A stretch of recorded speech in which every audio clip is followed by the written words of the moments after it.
All right, Paul, first of all, Clark Kent on the right has done some work. All right, whatever that Superman on the left was doing, he can learn from Clark Kent. So same thing I said to Andrea. Clearly you've applied these techniques, which is great to see, and maybe what I'm doing actually works somewhat. But either way, you guys have seen huge improvement. So I'm going to go setup. Even though these are two different movements, setup should be the same, right? Because all of these skills progressions, all these swing skill progressions are a swing first. So on the left, you'll see that bell already starting to rotate. And the reason why it's blurred is because you are moving before you're set. So here's the stop, and you're not set yet, and you are taking that, and we call this picking up slack. You are picking up slack into the movement.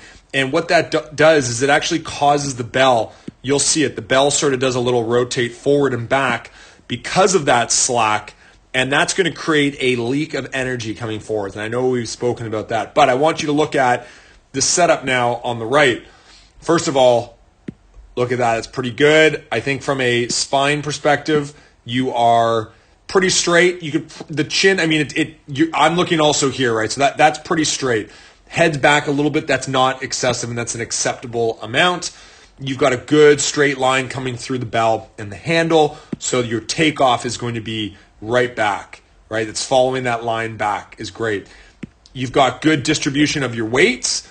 Okay, back is still straight. You're offsetting the weight of the bell by bringing your body forwards as that bell comes back.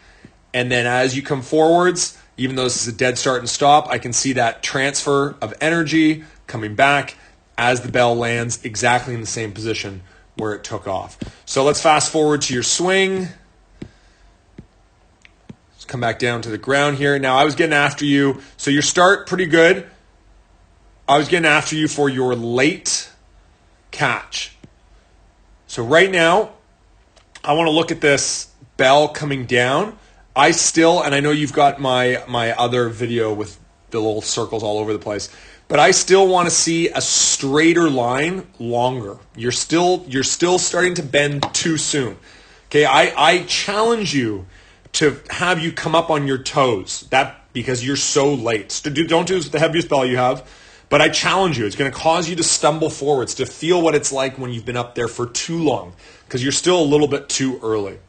Now, when we look at the actual swing extension, everything's pretty good, right? We've got good lockouts, and I know I got after Andrea a little bit for driving the knees forward. I do want to say that there is a technique where moving the knees forwards and getting a little bit of a hitch can be used, but this needs to be understood first before we get in there. So back to you, Paul, because this is about you.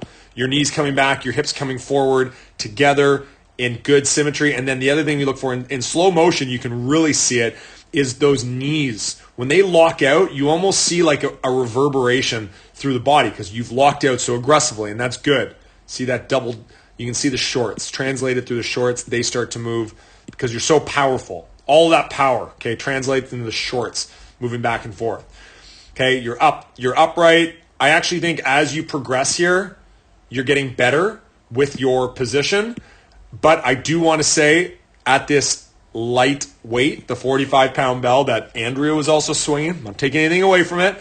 I'm just saying you could probably get that bell up to here. Now, I think you're doing a low swing, which is why the bell is only here. But as we learned today, those elbows need to be tucked, or the arm should be tucked here and not leaving the body. So in any event, my point is that with a higher swing, I want to see that bell coming down to about here before the hips start to go.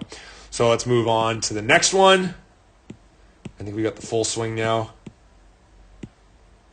Okay, so a little bit of a difference. So you've got your arms forward now, right? So the arms are coming forwards in this position higher than if we go back, right?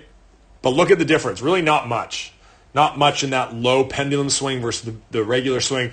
I think though this video is from before our lesson this morning, so I think I've driven that point home. Either way, good improvement. That late catch, probably after today, has gotten better. Let me see that full swing. So this is the full swing. Okay, I'm coming back down. Knees and hips are bending with it. That's a lot better. Now let's look, even though this is the snatch, Same idea, right? Let's just exaggerate this. Let's see the improvement. Watch what happens here. You are bending before you've created tension. See that? You can actually see the bell going from the false grip to the hook grip, right? That's obviously, that bell is loose. There's no way it's pulling you because it's floating. So the fact that you have already begun bending at the knees and the hips means that you are going to have a shorter lever in which to absorb all of that impact, which on the right side, you've done a much better job with. So good work.